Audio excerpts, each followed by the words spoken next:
Jacob, look, in many ways, we're not operating in a free market, are we? Perhaps,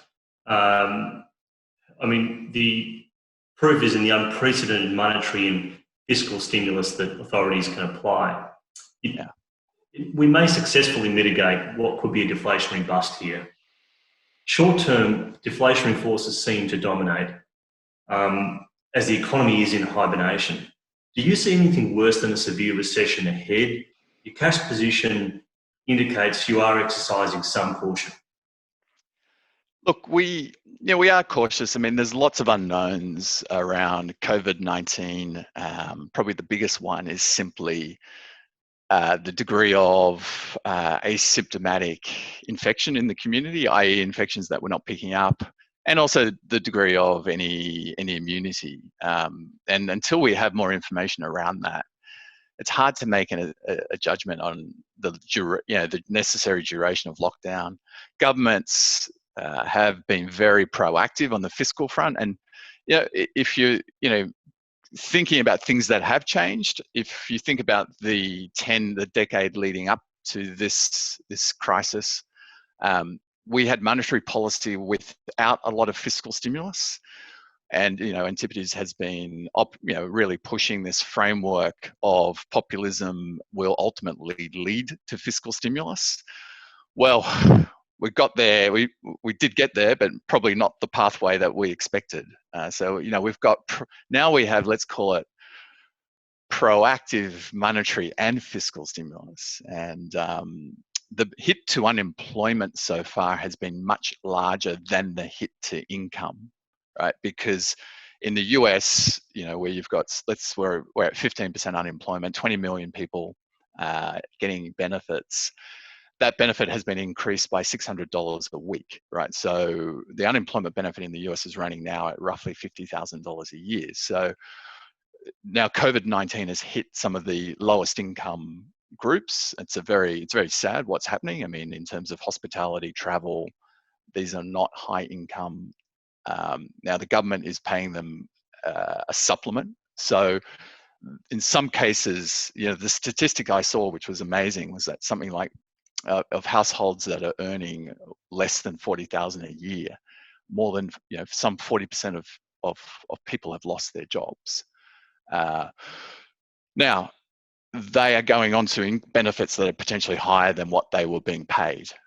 So we're getting some offset. The US has sort of effectively embraced a social wage, in their response to COVID-19. Now that comes at a cost, and just so your listeners can work out the maths, the way we think about it is that, for 20 million people unemployed, that additional $600 a week that they're getting is costing roughly 25 basis points of GDP per month. So just under 3% of GDP per year. Now, the interesting thing is we're coming up to an election, and you can imagine the Democrats especially are going to be, it's going to be difficult for politicians to take this benefit away. And maybe they shouldn't until there's some sort of sustainable recovery in place.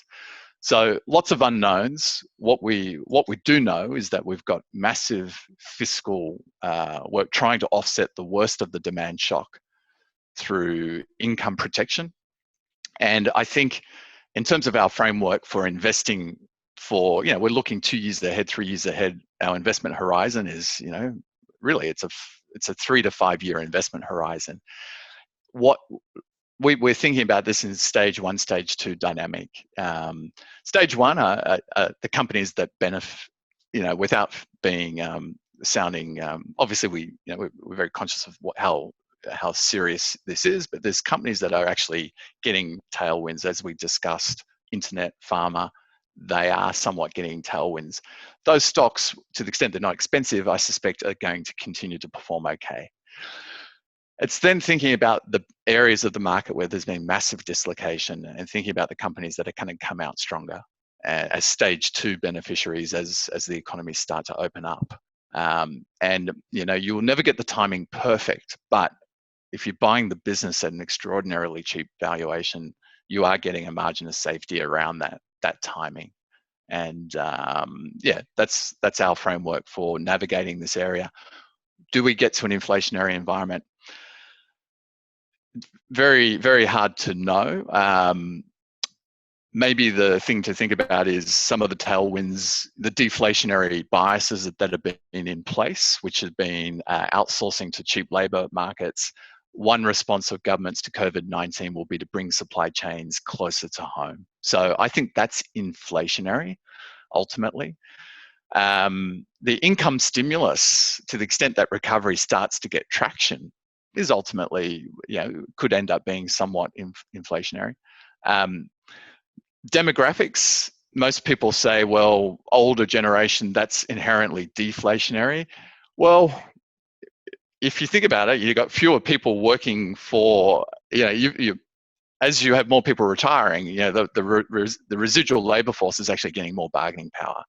Now, it's hard to visualize that given how big the unemployment numbers are. But, if you bring supply chains home, if at the same time you're paying a social wage, which is actually ultimately discouraging people from going back to work, you actually may get some very weird outcomes in terms of some sort of wage pressures over time.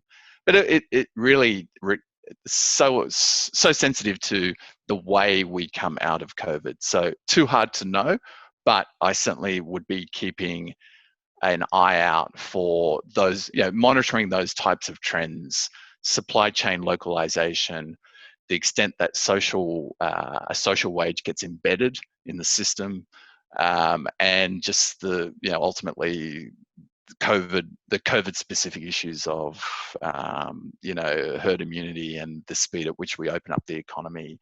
Those three things, I think, are going to be your measuring stick for, the potential for a change, from the deflation that will, disinflation to more inflation.